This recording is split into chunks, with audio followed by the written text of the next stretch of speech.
संख्या पत्ती से पहला क्वेश्चन है, संख्या एक क्या है? ऑप्शन ए प्राकृत संख्या, बी पूर्ण संख्या, सी पूर्णांक, डी इनमें से सभी। तो जो संख्या एक है वो प्राकृत संख्या भी है, पूर्ण संख्या भी है और पूर्णांक भी है। डेफिनेशन में पहले पढ़ चुके हैं। तो इसका सही आंसर क्या हो जाएगा? इनमें से सभी। अगला क्वेश्चन है, संख्या -1 क्या है? ऑप्शन ए प्राकृत संख्या, बी पूर्ण संख्या, सी पूर्णांक संख्या और डी इनमें से सभी। तो देखिए, प्राकृत संख्या और पूर्ण संख्या ये धनात्मक होती है ना। प्राकृत संख्या भी धनात्मक होता है और पूर्ण संख्या भी धनात्मक होता है, इसमें जीरो भी शामिल होता है, लेकिन ये दोनों ऋणात्मक नहीं होते हैं। इस स्थिति में पूर्णांक संख्या ये धनात्मक भी होता है, ऋणात्मक भी होता है और शून्य भी होता है इसमें शामिल। इसलिए जो संख्या -1 है वो पूर्णांक संख्या है और सही आंसर क्या हो जाएगा? Option C. अगला क्वेश्चन है, पाई क्या है? ऑप्शन ए अपरिमेय संख्या, बी पूर्णांक, सी पूर्ण संख्या, डी इनमें से सभी। तो जो पाई है वह एक अपरिमेय संख्या है। आप अपरिमेय संख्या में पढ़े होंगे। अपरिमेय संख्या का एक खास एग्जाम्पल क्या है? पाई। तो पाई अपरिमेय संख्या है और इसका ऑप्शन ए सही हो जाएगा। अगला क्वेश्चन है, 0.3 और 3 के ऊपर बार लगा हुआ है का मान निम्न में से क्या होगा? ऑप्शन है 3/10, ऑप्शन बी 1/3, ऑप्शन सी 0.3 और ऑप्शन डी इनमें से कोई नहीं। तो ऐसे क्वेश्चन को P/Q में लिखने का एक बहुत ही शानदार मेथड है, वो आपको हम बता रहे हैं।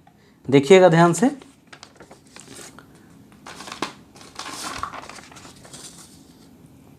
तो P/Q के रूप में लिखने के लिए 0.3 आपके पास दिया हुआ है, 0.3 और उसके ऊपर बार लगा हुआ है। तो सबसे पहले यहाँ पे जो अंक आपको दिखाई पड़ रहा है, जो भी अंक दिखाई पड़ रहा है उसको आप लिख दीजिए। तो 0 का कोई मतलब नहीं है, 3।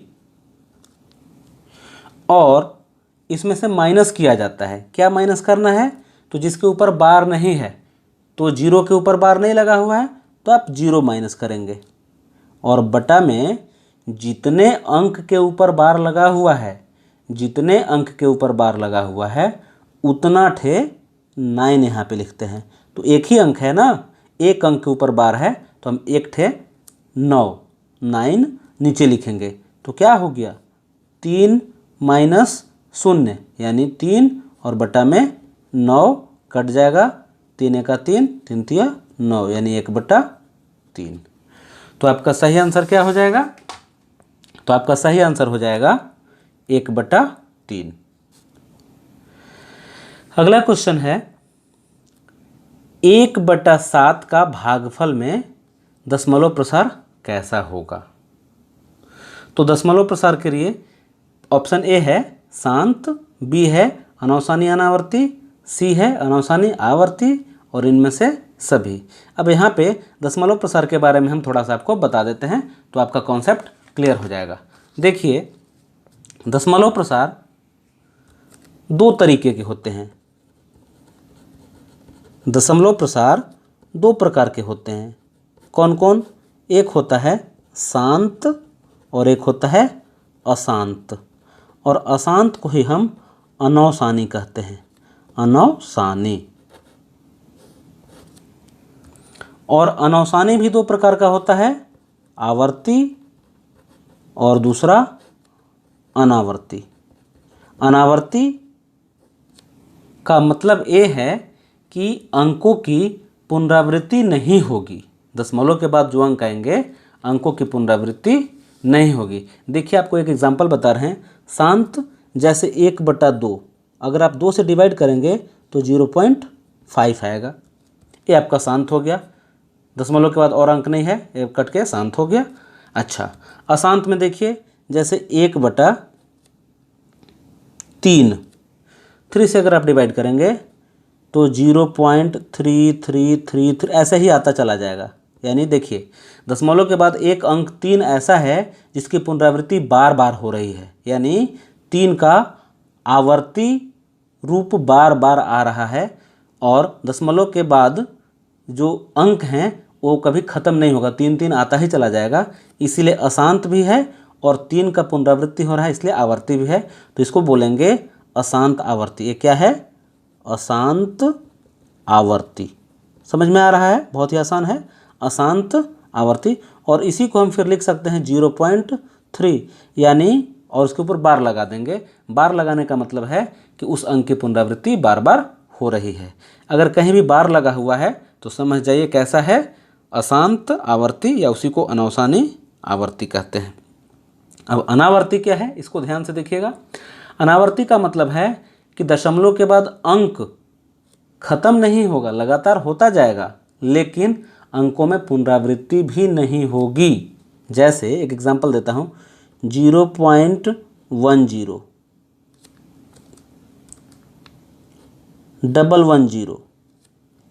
111, ऐसे। मतलब देखिए, यहाँ पे 10 आया, फिर 111 आया, 111 आया, फिर 4 ठे 1 और 0 आया, तो अंक की पुनरावृत्ति नहीं हो रही है। तो ऐसी संख्याएं होती हैं अशांत अनावर्ती।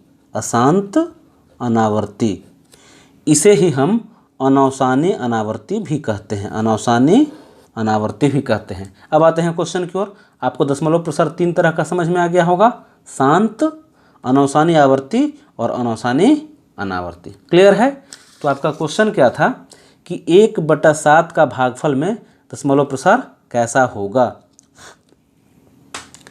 तो जब आप 7 का डिवाइड करेंगे ना, तो पूरा पूरा नहीं कटेगा, लगातार दशमलव के बाद कुछ न कुछ आता जाएगा, और उसके बाद अंकों की पुनरावृत्ति होने लगेगी। तो इसका दशमलव प्रसार अनवसानी आवर्ती होगा। क्लियर है? अगला क्वेश्चन है 3.572 और 72 के ऊपर बार लगा हुआ है। कैसी संख्या है? परिमेय संख्या, अपरिमेय संख्या, पूर्णांक संख्या, इनमें से कोई नहीं। तो जिनके ऊपर बार लगा होता है हम उनको P/Q के रूप में लिख सकते हैं। कैसे? P/Q के रूप में लिख सकते हैं। तो इस स्थिति में वह क्या हो जाएगा? परिमेय संख्या हो जाएगा। तो ऑप्शन ए आपका सही आंसर हो जाएगा, परिमेय संख्या। अगला क्वेश्चन है 1.27 के ऊपर बार लगा हुआ है, को P/Q के रूप में किस प्रकार व्यक्त किया जा सकता है? ऑप्शन ए है 127/100, बी है 127/99, सी 126/99, डी इनमें से कोई नहीं। तो इसको P/Q के रूप में लिखने का शॉर्टकट तरीका आपको एक बार फिर से बताते हैं, समझने का कोशिश कीजिएगा। बहुत ही आसान है। देखिए, आपके पास क्वेश्चन क्या है, 1.27 और इसके ऊपर बार लगा हुआ है। मैं क्या कह रहा हूं कि जो भी अंक यहाँ पे दिखाई पड़ रहा है सबको लिख दीजिए, 127। आपने ऐसा लिख दिया। अब इसमें से हमको घटाना है। क्या घटाना है? तो जो बिना बार वाला है, यानी जिस अंक के ऊपर बार नहीं है, हम उसको माइनस कर देंगे। और बटा में क्या करेंगे? दशमलव के इस साइड, दशमलव के इधर से कोई मतलब नहीं है, दशमलव के दाईं ओर जितनी भी संख्याएं हैं और जिसके ऊपर बार लगा हुआ है, जितनी अंक हैं और उसके ऊपर अगर बार लगा हुआ है तो उतना ठे 9 9 हम यहाँ पे लिखते हैं। तो 2 ही अंक ना यहाँ पे हैं, 2 और 7, इसलिए हम 2 के बदला में और 7 के बदला में एक 9 लिख दिए।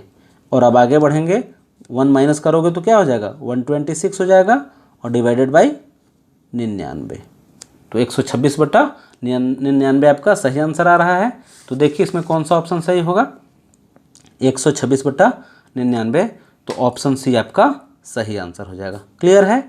ऐसे क्वेश्चन आगे और आएंगे, और इसका शॉर्टकट तरीका और दूसरे टाइप का जो हो सकता है वो भी आपको बताएंगे। अगर आपको वीडियो पसंद आ रहा है तो चैनल को सब्सक्राइब कर दीजिए और इस वीडियो को अपने दोस्तों के पास शेयर कीजिए।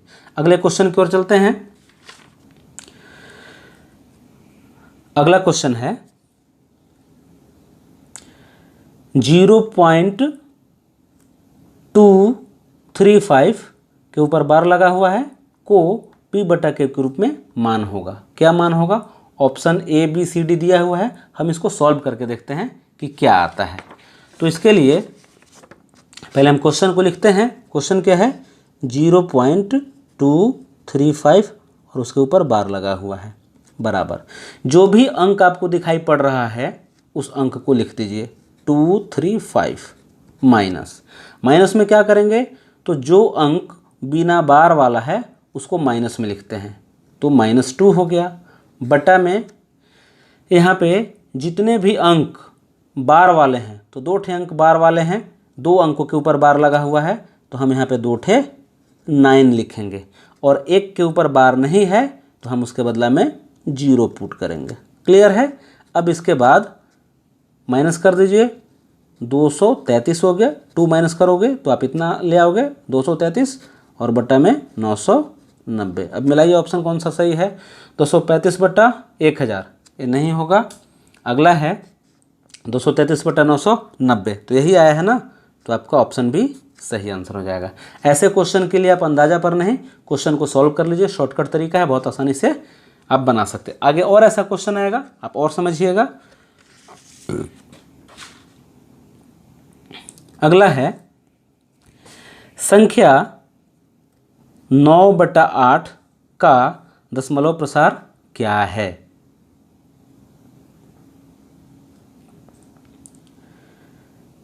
शांत, अनौसानी, आवर्ती, सी है अनौसानी, अनावर्ती और डी इनमें से कोई नहीं। तो अगर 7 में आप 8 का डिवाइड करोगे तो पूरा पूरा कट जाएगा, दशमलव के बाद कुछ आएगा लेकिन पूरा पूरा कट जाएगा, तो शांत हो गया। तो इसका सही आंसर क्या हो जाएगा? ऑप्शन ए शांत। इसका एक दूसरा ट्रिक भी है, उसको आप ध्यान से देख लीजिए, मज़ा आएगा। बहुत ही आसान है और मज़ेदार है, भारी से भारी क्वेश्चन को आप बना सकते हैं कि दशमलव प्रसार कैसा है। तो सबसे पहले आपको बटा में देखना है, बटा में क्या है? तो बटा में 8 है ना, बटा में 8 है, 8 को लिखिए और 8 का गुणनखंडन करके देखिए। गुणनखंडन कैसे हम करते हैं? तो ऐसे 2 से, फिर 2 से, फिर 2 और 2 से तो 1। तो क्या आ रहा है? 2 2 आ रहा है। अगर 2 5 इन दोनों के अलावा अगर कुछ आता है, 2 और 5 के अलावा कुछ आता है दूसरा चीज़, तब वह शांत नहीं होगा। तो यहाँ पे सिर्फ 2 आ रहा है ना, 8 = 2 × 2 × 2, यानी सिर्फ इसके गुणनखंड में 2 2 ही आ रहा है और तो कुछ दूसरा नहीं आ रहा है। तो ऐसे कंडीशन में वह हर हाल में क्या हो जाएगा? शांत हो जाएगा। ऐसा और क्वेश्चन आएगा, उसमें हम आपको इसके बारे में डिटेल बताएंगे। अगला क्वेश्चन है परिमेय संख्याओं का दशमलव प्रसार क्या है? ऑप्शन ए शांत, बी अनौसानी आवर्ती, सी अनौसानी अनावर्ती और डी ए एवं बी। तो देखिए परिमेय संख्याओं का दशमलव प्रसार 2 हो सकते हैं। कौन कौन? शांत भी हो सकता है, पूरा पूरा कट भी जाएगा, और अनौसानी आवर्ती भी हो सकता है, यानी नहीं कटेगा लेकिन दशमलव के बाद अंक बार बार एक ही जैसे आने लगेंगे तो वही आवर्ती कहलाता है। तो अनौसानी आवर्ती, यानी इसका सही आंसर क्या हो जाएगा? ऑप्शन डी, ए एवं बी दोनों। ठीक है, आगे बढ़ते हैं। 0.3 के ऊपर बार लगा हुआ है, क्या है?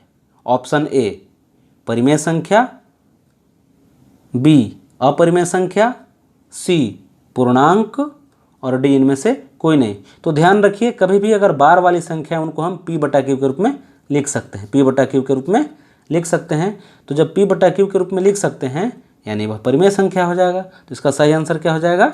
परिमेय संख्या। अगला और इस वीडियो का अंतिम सवाल है, √2 में संख्या का प्रसार कैसा है? यानी जब आप √2 निकालोगे तो संख्या का प्रसार कैसा होगा? तो देखिए ऑप्शन ए है शांत, बी है अनौसानी आवर्ती और सी है अनौसानी अनावर्ती और डी है कोई नहीं। तो √2 में संख्या का प्रसार कैसा? आप जानते हैं कि √2 क्या है? एक अपरिमेय संख्या है। कैसा? अपरिमेय संख्या। कैसी संख्या है? अपरिमेय संख्या। तो जो संख्या अपरिमेय होता है उसका दशमलव प्रसार कैसा होता है? अनौसानी अनावर्ती। ठीक है, अनौसानी अनावर्ती।